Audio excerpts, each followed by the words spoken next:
What is happening, ladies and gentlemen? Welcome back to another episode of the Sacred Giggle Podcast. As always, this is your host, Ashish, aka Shishi, aka dressed up as Aladdin for 3 years in a row in college. My guest on the show today is Omika Jikaria.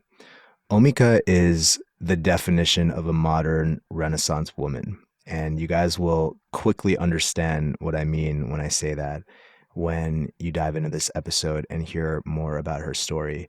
She is someone that brings a level of enthusiasm and passion to everything that she does and everything that she's into that is truly inspiring to me. We actually have very similar stories in a lot of ways. She is one third of the dance trio, the Jikaria Sisters, along with her two sisters. And in addition to that, she's a deeply spiritual woman. She's had a lot of experience with yoga, Reiki, meditation. She is doing a full-fledged career in addition to all of this. And you guys will just hear about her life story, what makes her tick, everything that has led her to this place, which is full of a lot of beautiful lessons around trusting your instincts, trusting your intuition, dreaming bigger, and getting yourself into a state of alignment so that things that are meant for you can easily and abundantly flow into your life. So sit back, relax, and enjoy this amazing conversation with Omika Jikaria.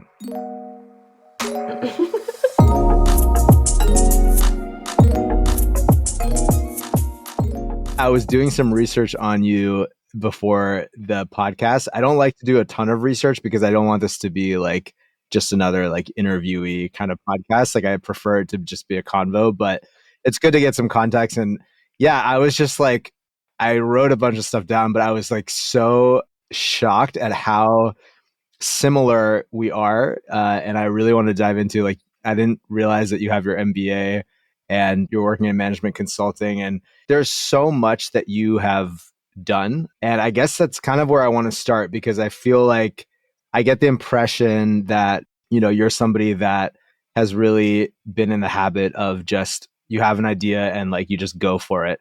And even if it's like, you know, not necessarily something that other people are encouraging or feel like is realistic or anything like that. And I just really admire that in people. Not to make it about this, but especially like Indian kids or like diaspora kids who have that extra like familial like guilt to battle. So yeah, I guess what I'm curious about there is, do you feel like that's something that you've always had, or do you think that that's something that developed over time? Like, what do you think has contributed to that quality in you?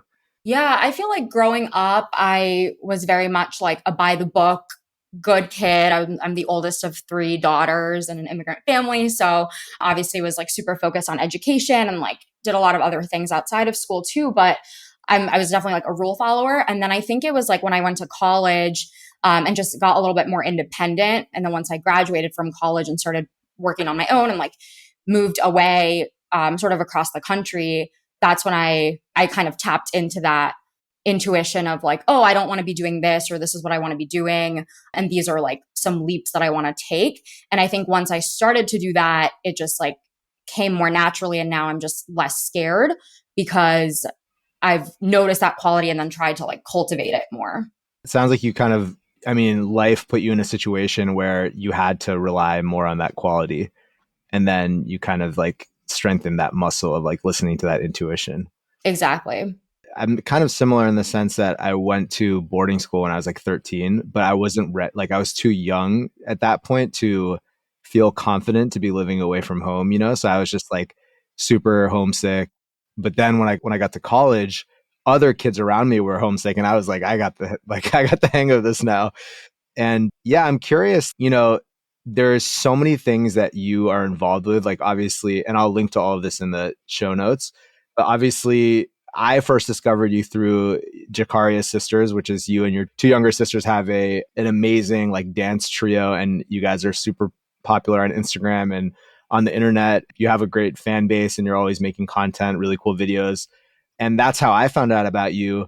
But there's so much more to you. Like, you know, you have this whole spiritual, like health and wellness side to you that I really resonate with. Like, I think we're both plant-based and like sober, I think as well, like both of us. Yeah. So, which is like just rare. Like, it's like rare to come across people like that. And then obviously, like, you work in management consulting. So those are like things that I think there could be very different personalities in all of those different things, but you have them all in one person. Is there like a common thread that you think like ties together your decision to make all those things? Or is it kind of like just different parts of your life and you kind of like compartmentalize them? You know what I mean? Yeah, that's a good question. I feel like when I was like graduating from college, like I'd grown up dancing my whole life. And I was like, okay, once I like get older and graduate, like I have to be really serious and I can't do that anymore. Like that's kind of what I was always told. So I was like, okay, I have to like focus on my job. And I graduated and I was like, okay, I moved to a new place. I moved to Texas. I didn't know anybody there. And like the only thing I knew that could bring me community was dancing. So I started to like do that more. And I realized like how much joy and community it brought me just outside of work. And then I realized like, oh, I can pursue both things at once. And honestly, like doing one doesn't stop me from doing the other. And frankly, like I show up as a better person at work when I'm able to get away from it and dance and like express myself in other ways. And that dance journey has like evolved so much as I've continued working, like whether it's teaching, performing, doing the social media stuff, like it truly has been just like this ebb and flow of whatever works in the moment, which is kind of like what dance is. It doesn't have to be one thing all the time. And it's funny because I feel like all of those parts of me like make me me. And if I wasn't doing all of that at once, like I just wouldn't feel like myself. And it's funny because like in my job now, two of my managers told me, they were like, oh, one of your top strengths is your intuition, which I'd never been told before, like in a business setting. And I was like, wow, maybe there is some like overlap here where I can bring this like more spiritual aware side to business and that those two things can be complementary. So I'm finally like actually acknowledging that and realizing that there can be overlaps where I can bring my strengths into different places. Yeah, amazing. Correct me if I'm wrong, but I get the feeling like you genuinely really enjoy your work. At least maybe not every job you've ever had, but like at least the one that just the way that you're talking about it. Because I feel like, I don't know, I think a lot of creatives, you know, it's like there's just this like very worn out story of like, oh, you just got to do this to pay the bills. But, you know, what you're really passionate about is like this other thing. Like, do you feel like work is something that you genuinely enjoy, or is it more kind of like you've sort of like learned to enjoy it? You know what I I mean? think it's definitely more the latter. I think when I was younger, I was like, oh, I have to like have the perfect dream job. And I realized like I was just putting so much pressure on myself to do that. And my whole life like revolved around that. And then I quickly realized like I literally changed jobs 3 times before I was 25. And I just realized like no one job could really give me what I wanted, or like that happiness and fulfillment was truly within me. And it was within this broader life that I was cultivating. It wasn't going to come from one job. And so I feel like over time, my criteria for how a job is good for me or how it fits into my life in a certain stage has just evolved. And I think I've gotten a little bit more mature about it, where now I'm like, okay, it's not only about the job. It's like what it allows me to do outside of work, the people that I'm working with, like, does it at least feel intellectually interesting? And I think with COVID too, like now that I'm working from home, I've just realized the importance of doing a lot of other things and like making sure that I'm thinking about the other parts of my life too, while also making sure that my job is fine. So it works for me right now. I don't know if I'm going to do it forever. I feel like I'm in a more balanced place now than I was when I was coming out of college. Right. And by the way, like I feel like, you know, as somebody that is just doing music full time and has been for, I actually quit my last corporate job like January of 2020. Oh my So gosh. like, Yeah. and I was already working, it was already a remote job. Like I had like such an incredible situation. And, but I quit because I had a whole tour lined up, which then didn't happen. But yeah, like even as somebody that is doing, you know, my quote unquote passion as a job, like there are trade-offs to everything. It's like if I want to do it professionally, you know, like I often find myself sometimes even missing like having that full-time job because it allowed me to not put so much pressure on my art and my music and like making sure that I'm finding a way to make money and continually advancing it and all this stuff. But I think it's just, I just went through this process of realizing like what the valuable, important things were for me. And I think like that's so important for everybody listening, because a lot of like artists or just people that are trying to lead like non-traditional lifestyles, like are listening to this. Like is so important to remember. Like everything is going to have its ups and downs. It's not like you just quit and then all of a sudden like you're just happy all the time. Yeah, I think that's a more balanced perspective for sure. And it's something that I know for myself, I had to really dig into like what are the values that are most important to me and kind of like get my parents' voice out of my head as much as I love my parents and like find my own intuitive voice. And yeah, I mean, do you feel like that's something that a process that you went through as well, just as because you're like obviously like a high achiever, you know, like I'm sure like in the sense of like the traditional sense, right? Like in terms of your resume and everything. But yeah, is that a process that you had to go through of just kind of tuning into your own sort of intuitive voice about when you say like I have a job because it gives me a certain lifestyle, like understanding that that lifestyle and the desire for that is like truly your own, you know what I mean? Yeah, no, I think that's something that I've thought about a lot throughout my 20s. My parents immigrated from India, so I think they had a very specific view of what success looks like and what they wanted, and it comes from a good place. Like they just want my sisters and me to be happy. But so my first job out of college was at Facebook, which is obviously like, quote unquote cool and prestigious in many ways. And a few months in, I just had this feeling that I wanted to move abroad and I wanted to pursue an international development job. And I told my parents, and they were just like, we don't understand like why, what you're doing. What are you doing? Why are you doing this? But for some reason, I just like, I had this very strong inner voice and calling where I was like, no, I know this is going to work out. Like, I'm going to make it happen. And I think that's where that sort of like drive and ambition comes in, where it's like, okay, even though I'm going to do this quote unquote non-traditional thing, I know that I'm resourceful. I know that I can make things happen. So I'm going to tap into those qualities and do this other thing. So I moved abroad. And at one point I was living in India, which is just ironic because my parents had obviously moved from India. And I would complain to them about things like, oh, my water's not running or whatever random things. And they were like, we did not tell you to do this. Like you can, you can come back anytime you want. And so over time, like they understood, they were supportive. Like, I don't know if they totally got it, but they saw that it was fine and that I was making it work for myself. So yeah, it was the moment of realization of like, who am I living for? Whose voice am I listening to? Where do my assumptions and beliefs even come from? Maybe they come from my parents, but like where do their beliefs and assumptions come from? And if you kind of trace it back, it's like it comes from other people's lived experiences, or not even. It kind of all just like goes way back, and no one has really questioned anything. So it's a process of that, of just like questioning why things are the way they are, and like, does that apply to me? Does that serve me? Does that serve what I want to do? So it's just a process of all of that.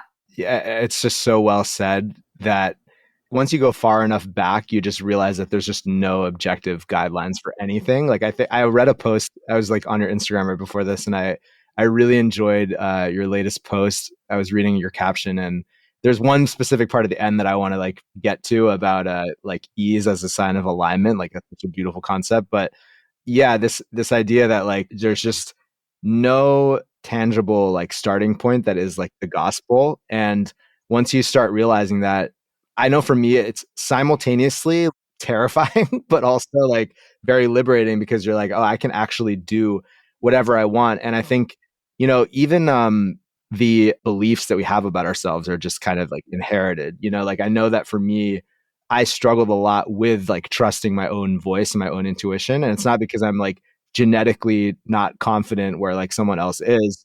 It's just that it was like the safety and protection that my parents wanted for me kind of like rubbed off on me. And you said something that is interesting, which is that you kind of were like, I know that I can tap into this resourcefulness that I have. Is that something that you always had? It's a common thing. Like people are just like, I just knew that I was going to make it work. And to me, that's interesting because I'm like just starting to like really solidly like believe that about myself, where I'm like, I'll figure it out. But I didn't always have that, you know? So I'm curious if that was the case for you. Like now I'm saying it because I have all this hindsight bias and it's easy for me to be like, yeah, it worked out. Like it was great. I had a good time. But I do think, I don't know, I'm not totally sure where it comes from, but I've always felt like everything is very figure outable. And like, I guess the example for me is like when I first moved abroad, I took on a short term volunteer position for like 4 months. I was living in Cambodia and I had no idea what I was going to do after. And I was like, I don't know if I'm going to get a full-time position, or like, I knew I had some options, but I wasn't sure. And everybody was like, what are you doing? Like nobody could see the future because that just like wasn't a normal thing to do. And I couldn't see the future either. But as soon as I took that first step, I just met people there who connected me to other people. And it was that thing of like, you just sometimes have to take that first step and then the rest kind of shows up and emerges if you just show the universe like you are willing to make that move. And that's really scary. But once I was there, I was like meeting incredible people who were doing the things that I wanted to do. And for them, it was the norm. And it then became the norm for me. So it was just a matter of like taking that first step and realizing like I will be held when I fall by someone and things will fall into place. So like that experience has just given me so much more faith in pursuing what I feel are my callings. But it's scary. And I think it was at a time too when my brain was like more malleable probably because I was like 21, 22. So I was also just a lot less scared. Like I had less to lose. It wasn't as scary. And I'm very lucky that I was able to obviously do that. But I do think as you get older, it does get scarier. Like it's harder to reprogram your mind. Yeah, I think it depends on what your value system is, like I think there's like this amazing quote, and I would put you in this category. Like there's a quote of like the artist is like the child that never grew up. I don't think you necessarily need to be an artist for that quote to apply to you, but it's more just it's like the way of thinking, like keeping that beginner's mind, as they say in Zen Buddhism, like of just always going into a situation with this fresh, open palette. And like you said, the trust that the river of life, which is constantly in motion, is going to carry you as long as you're not like clinging to a rock on the river, like as long as you're just like ready to go with the flow. And as we're talking about it, honestly, like never really thought about this, but in a way, that's what our parents were doing too. Like the most secure thing probably would have just been to stay in India. Like I know for my dad, like when he moved, it was like right after his dad had passed away. Already was planning on going. He had like a full scholarship to the school that he was going to go to. And then after that happened, he was like, I'm just going to stay home and like take care of my mom. And his mom was the one, my grandmother was the one that was like, no, you should go. Like there's all this opportunity on the other side of this for you. And yeah, in a way, like it's kind of exactly what they did. But I think it's like, it almost feels like every generation. Cause I think about this with my future kids, like my whole mentality is like my entire like life mission is like to empower people to do what they want and like just like live for themselves. But I'm sure just because this is the nature of things, like of course I'm sure if I have a son or something, like if he wants to like go be like an acrobatic gymnast or something, I'll be like, that's kind of unsafe. Like maybe you should just like be a DJ like I was, like so I don't know. It's just like funny how that does we're like not as different from our parents as we think, Totally. Yeah. That's funny. You had this amazing post. I think it was like today or is it your most recent post. And you were talking about kind of a lot of what we've already spoken about, but you were talking about how, your whole life you've like jumped at these opportunities that seemed a little like out of the ordinary or unrealistic, quote unquote.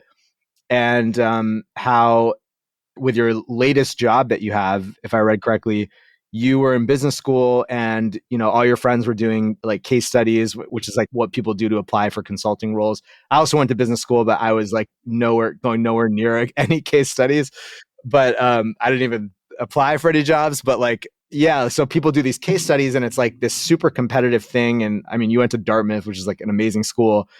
And I just thought the story was like, I was like grinning reading that because it's like, kind of reminds me of like everything that I've done, like just somehow things just working out. And basically like, yeah, you didn't do any case studies and then like ended up getting this role. And then you had this amazing quote from one of your coaches, which was that, what if ease is a sign of alignment? Meaning like if something is easy and frictionless, maybe that means like it's something that you should be doing. And I just so deeply resonated with that because I think, again, partially because of like how I was brought up and stuff, I almost like grew up with this subconscious belief that we've heard this a million times, like anything worth doing takes like a lot of hard work.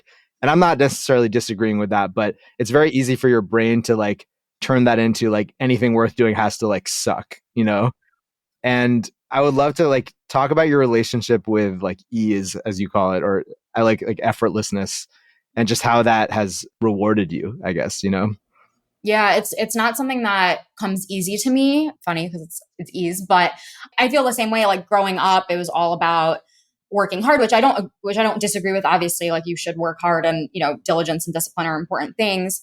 But I never thought of something being worth it if it was easy. Like it was always like, you have to hustle, you have to grind. I grew up in New York City. Like that was just a part of like my mind and how I was brought up. And then being in these like, hyper competitive academic environments, I feel like that's always the case too, where everybody's sort of vying for the same things. And there's one way to achieve these pinnacles that people think are going to bring them some sort of success or happiness. So I never really started to think about that until probably a couple of years ago, when I was thinking about the relationship of also just like masculine and feminine energy, and how I do or do not like tap into my own feminine and my ability to receive and surrender and just flow with things as they are. Like that's something that I am continually working on. But it really came up when I was applying for these jobs. Like I had an internship that didn't work out, so I wasn't going to go back there full time. So I had to re-recruit for full-time jobs. And I kind of was like not thinking a lot about it. I was like, I don't know, like I just wasn't thinking. It was like in the middle of COVID. So I threw my application at a bunch of different things, didn't do any case prep, like you said, for the consulting role. But the company that I was interviewing for, it just kind of like made sense. And the things that they were talking about sounded interesting to me. And it like flowed, honestly. And then I got this offer, and then immediately I felt bad about it, because I was like, oh my gosh, like all these other people were working so hard for it. I don't deserve this, imposter syndrome, all of that. And then, I talked to my coach, and she was like, why do you feel like anything you get is only worth it if you're like driving yourself into the ground for it? Like, what if you were supposed to get this because it was easy? You're saying that it felt easy, like just let it be, right? Like water flows downstream, which is something that she also told me. So that was great. And then, I started the job, and I was like, wow, this does make sense. Like I understand why it felt easy, because this does feel aligned. Like it is interesting to me, and I'm good at it.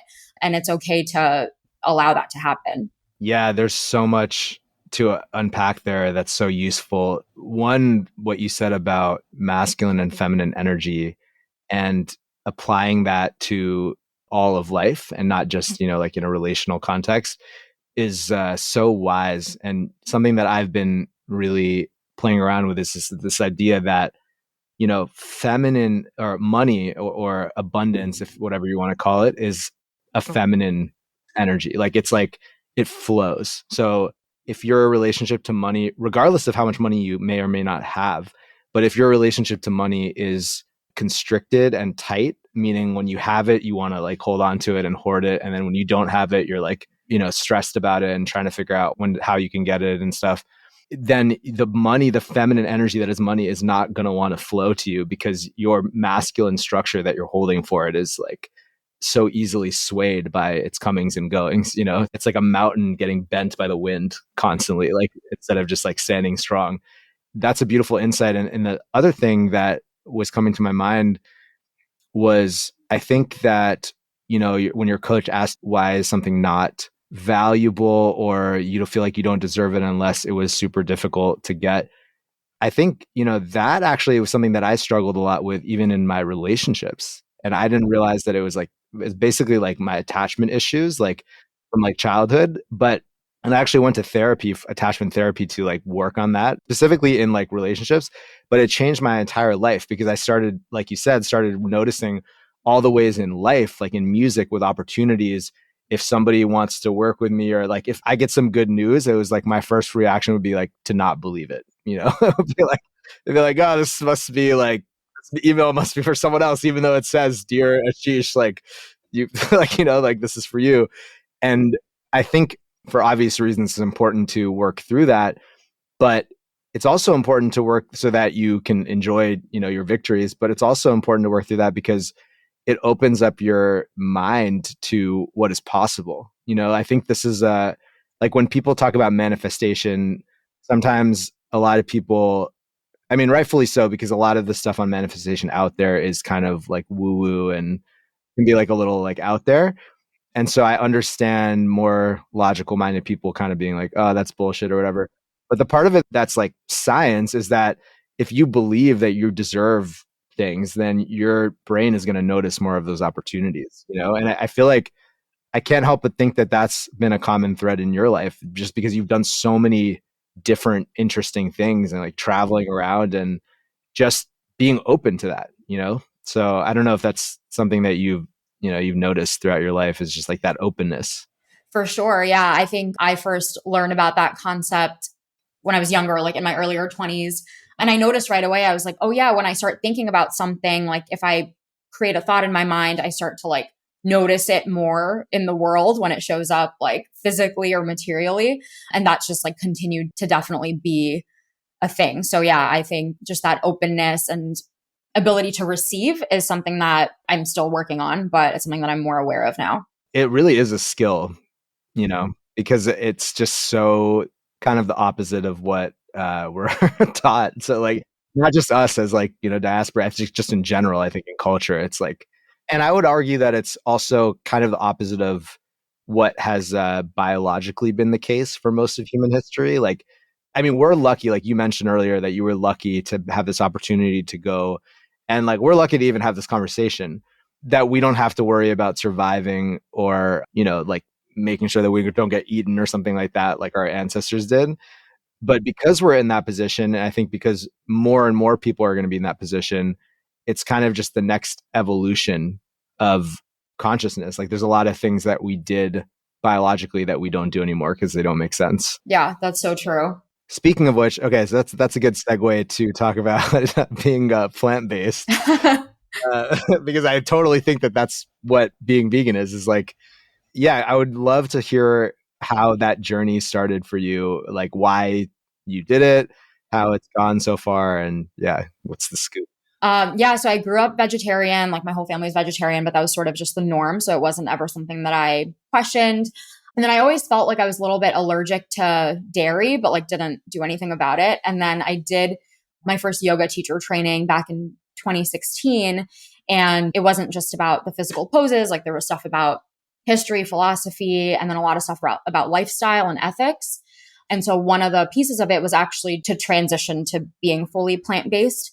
So I went through this process like with a group, which was awesome. So it was like an 8-week thing where like just slowly we cut out several things over time. And it just made me like question a little bit more what I was consuming, why I was consuming it, and frankly, like how it was making me feel energetically.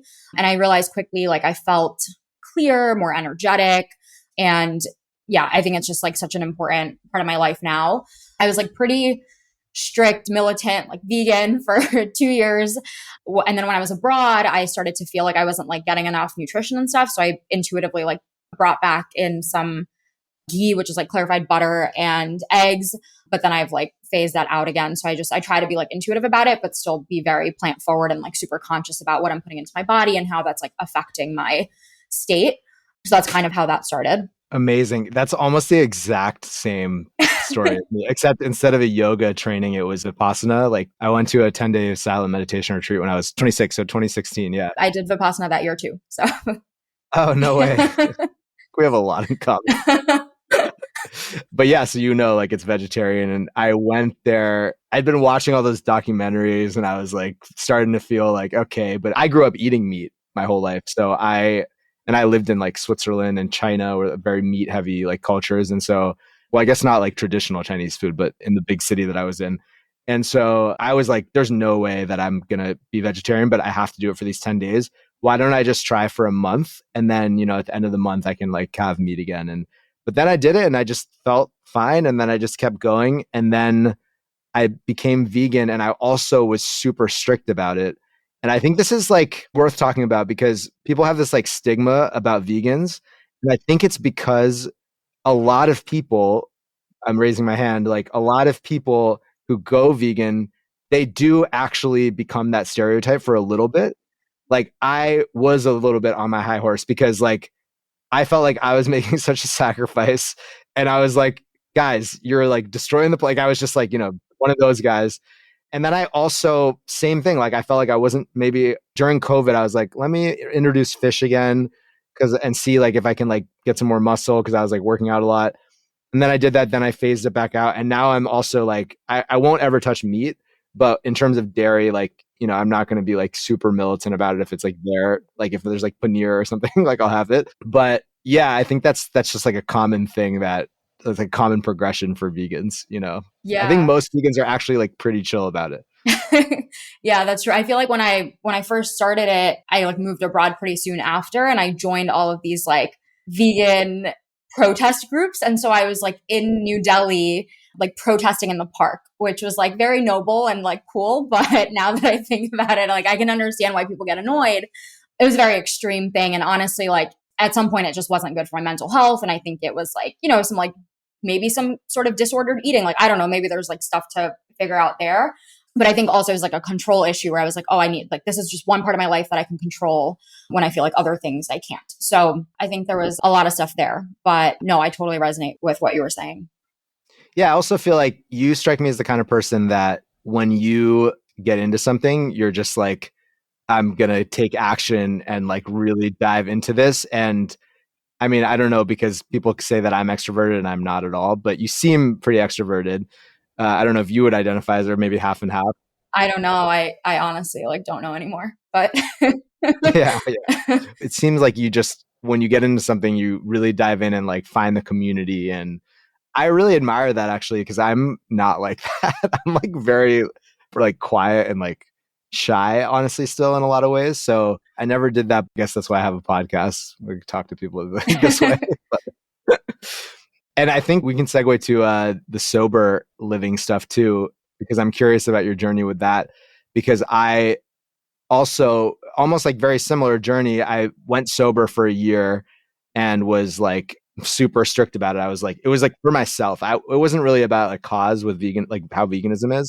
It was just like, I want to see what will happen to my life if I just like pull this one lever, meaning like stop smoking weed, stop like drinking. I did like mushrooms like once, but I don't really consider psychedelics drugs. So, but yeah, like apart from that though, I was totally sober. And then that was 2019. And I felt it, and like my life improved significantly in all areas.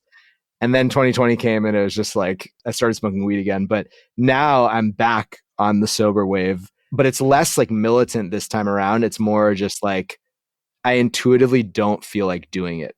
And I think that's like the place that you want to get to, like, like with a bad habit. But I'm curious, like, what that journey's been like for you. For me, it's been more around alcohol. And I was like never a big drinker, but I definitely drank casually, socially, whatever, like in college when I was younger. But I was never like a very heavy drinker. I mean, I've had like my, experiences with alcohol, like when I was younger. And then over time, I think it was when I actually started practicing Reiki, I became a little bit more in tune with like my energetic body. And I felt like when I would, not only alcohol, but like when I would consume food that was like heavy, I just didn't feel good and I wasn't able to like channel energy as well. I became more aware of it then. And then actually when I was in business school, which is known to be like a very heavy binge drinking environment, that's when it like really came into focus for me. And I was living in New Hampshire in like a really small community with a pretty small class, and all of our social interactions were just revolved around alcohol. And I liked being around people. Like I liked being social. I wanted to make friends, but I just didn't feel like binge drinking all the time. And so I really started to think like, because some people would drink almost like every day of the week. And I was like, I don't want to do this. So maybe I should just like not do it. So I kind of just like phased it out a little bit.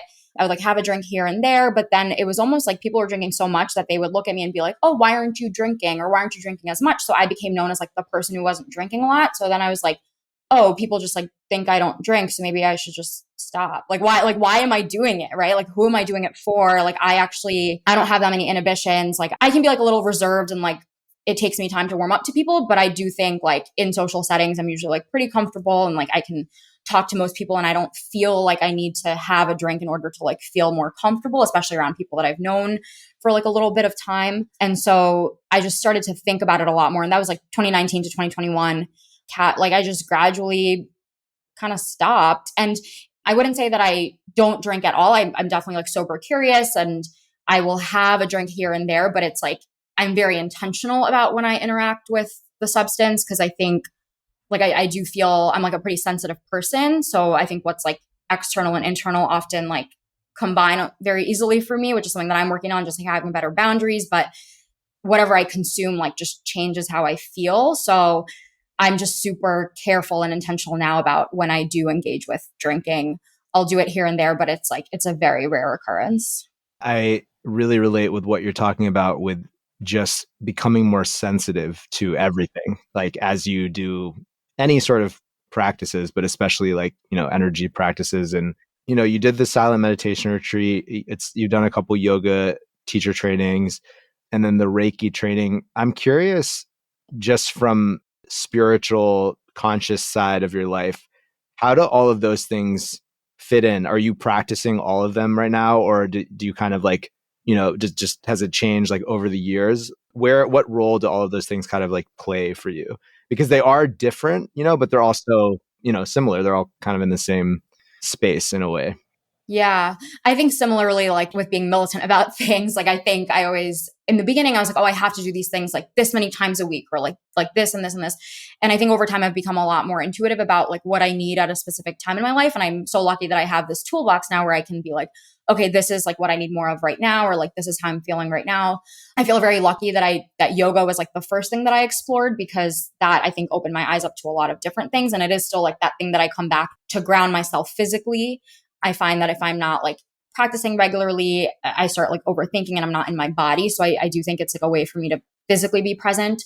I think the meditation is key, and I do try to practice every day to whatever extent I can.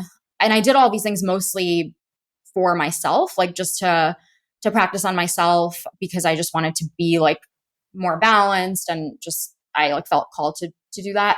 But yeah, it really like it depends and it flows. And I feel like dance has also become a part of that too, where like in the past dance was just something that I was like training in, and now it's a form of like release and energetic expression. So I do think of that as a spiritual practice too, which is different from like how I was raised to think about it.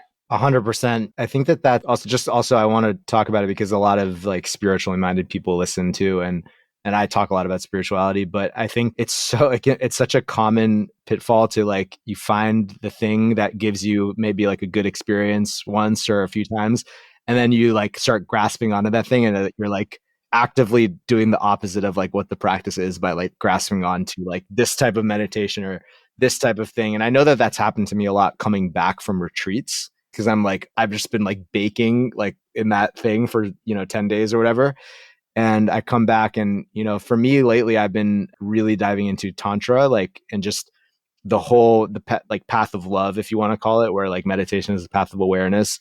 It's more of the Tantra is the more feminine path and the more energetic path. And I've just been like into spirituality for enough years now where I see like the arc of like, I get interested in something, I get like super obsessive about it. I'm like reading all the books and like studying all the theory about it. And then, then like some other shiny thing happens. And I've kind of just accepted that because I'm a curious person, like spirituality is like just like my greatest passion. Probably honestly, in terms of curiosity, probably more than music. Like I love making music, but it's like that's like a creative thing. And I also consider that a spiritual practice. So I'm always going to be interested in those things. But like you said, I'm trying to get better at just making sure that the way that I'm relating to those things is in a way where I'm practicing, like That's so true. And a couple of things stand out there. Like one, and they say this a lot in Vipassana, where it's like, if you're getting addicted to that high, like that's not the point of it. The point is to observe and like let things flow. And I think over time, I've just realized that all of these practices are at the end of the day tools, and you can use tools in a positive or negative way. Like you can use them to do harm, you can use them for something positive, but ultimately it's just a tool to get you closer to your own essence and like to your own higher self. So that's what it comes down to. And it doesn't, like, different people can do that in different ways at different times. Yeah, 100%. Do you feel like your spiritual progress, and because you mentioned you started really doing it for yourself, and I feel the same way. Like it really was about like doing it for myself. And I have a lot of friends because I'm coaching on the side. So I am also like a little bit in that world. And I have friends that's what they do full time, and they're like amazing at that. And then maybe they make like music on the side or something. So it's like switched. And yeah, I'm curious, like, do you feel like that's a part of your service or like your dharma, like in terms of like sharing that with people, or do you feel like it's more like your personal practice? I know that it doesn't need to be so binary, because it's like by practicing you are embodying that for everybody else, but just because you've done some teacher trainings, like I'm curious how you think about that. Yeah, I do think it's something that I want to explore more. Like I really believe in learning and like making sure that I'm grounded in what I'm doing. So I never want to lose that. And I never want to be like, okay, I'm just like teaching and like going out and like doing these things that I'm not embodying or practicing. So I think that's most important to me, is like making sure that I'm holding that integrity.